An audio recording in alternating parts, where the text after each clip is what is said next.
You can't respond the same way to the world around you. There are some moments where you have to say no, and you have to maybe not look as good as you want to look to the people that are right in front of you because you look good and you matter to the people that matter most.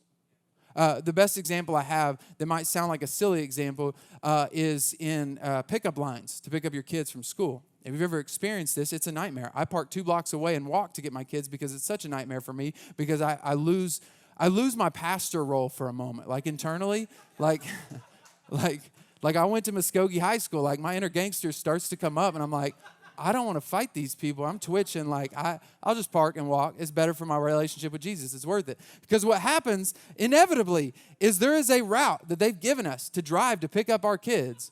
And there happens to be side streets where you can cut in line, which is like, that's on you. I'm not letting you in. Don't even, I'll look at you. I'll look at you like, no. And I'm like, oh, I have a sticker for the church. They're not going to like that. Just look forward, right?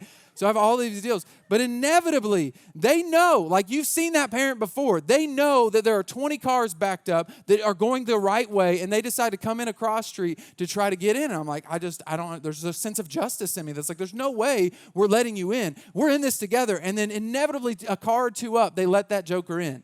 You know what I'm saying? Like they let him in. I'm like, oh, forget us then. Okay, forget all of us. No, forget about us. No, we weren't waiting. We didn't want to pick up our kids. We didn't have nothing to do today except for wait on your kindness for a stranger to cut in line and make me an injustice, right? Like that moment is infuriating for me. And what happens is the person letting them in, man, they're like, look at me. I'm going to pat myself on the back.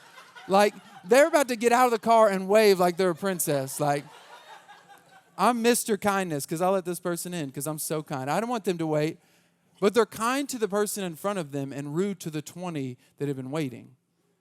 And for many of us, we want to look compassionate to the one that's in front of us and say, forget you to the ones that love us the most. The ones that have been there the longest, the ones that cared for us the most. Like, forget you, man. That's on you. I come home. I ain't got time for you. Oh, but at work, I'm so kind and generous, and I've got all the compassion in the world. But forget you when I come home. And that's not who God has called us to be.